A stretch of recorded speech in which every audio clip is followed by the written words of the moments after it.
그런데 나비약이 도대체 왜 사회적으로 이슈가 되고 있고 문제시하고 있는지 그 부분에 대해서 솔직하게 이야기를 해보려고 하는데요. 사실 나비약 처방을 받을 때 식욕 억제제가 효과가 워낙 좋다 보니 의사들이 이 정도 약만 복용하세요 라고 정해놓은 선이 있는데 그걸 계속 먹다 보니 약의 효과가 점점 떨어지는 것처럼 느껴져서 약을 더 많이 복용하고 싶어서 한 병원뿐만 아니라 여러 병원을 돌아다니며 약을 여러 번 처방을 받아서 실제 정해진 양보다 더 많은 양을 과다 복용을 해서 부작용을 일으키는 상황이 발생하기도 합니다. 안녕하세요. 어제보다 오늘 더 예뻐지는 곳 봉수정 원장입니다. 최근 SNS나 인터넷에서 나비약이라고 하는 단어가 많이 등장을 하고 있는데요. 오늘 저는 남들이 잘 얘기하지 않는 피부과 의사의 시선으로 바라봤을 때 나비약이 우리 피부 건강에 어떤 영향을 미칠 수 있는지에 대해서 이야기해 보려고 합니다. 우선 나비약이 정확하게 무엇을 뜻하는지에 대해서 이야기를 해보려고 하는데요.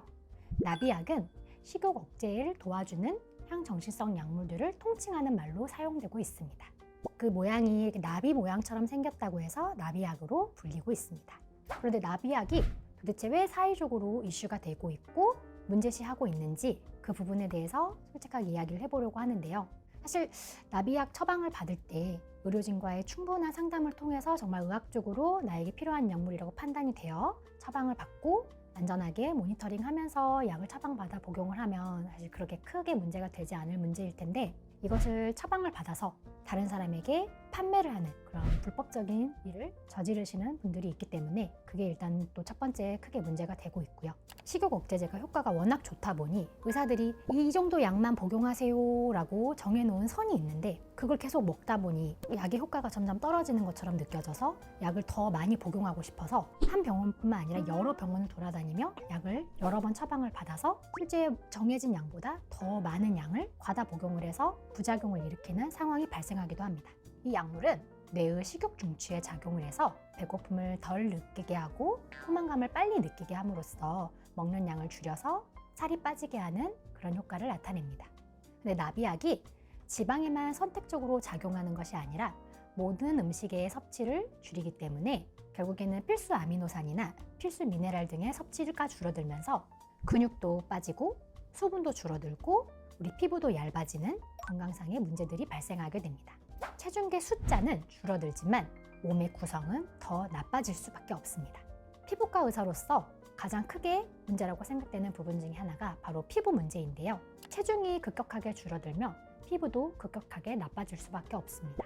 피부 탄력이 떨어지고 모공이 늘어나고 잔주름이 늘어나고 피부 결이 거칠어지면서 피부톤이 칙칙해 보이는 여러 가지 문제들이 생기게 되죠. 또한 영양 섭취가 줄어들면 우리 두피로 가는 영양과 수분량도 줄어들게 되면서 결국에는 모낭세포도 재생이 안 되고 모발이 얇아지고 탈모가 심해지는 현상이 생길 수도 있습니다. 우리가 체중 감량만을 목표로 하게 된다면 피부는 반드시 희생될 수밖에 없습니다. 따라서 건강한 다이어트를 위해서는 피부, 근육, 건강을 모두 함께 신경을 써야만 합니다. 나비약은 살을 빼주는 약이지 피부를 좋아지게 하는 약은 아닙니다.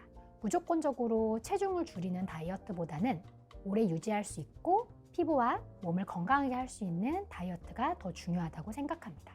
혹시나 다이어트 약 처방을 고민하시는 분이라면 의료진과의 충분한 상담을 통해서 본인 몸 상태에 맞는 다이어트를 선택해서 진행하시기를 바랍니다. 어제보다 오늘 더 예뻐지시길 바라며 여러분의 미모주치 봉수정 원장이었습니다.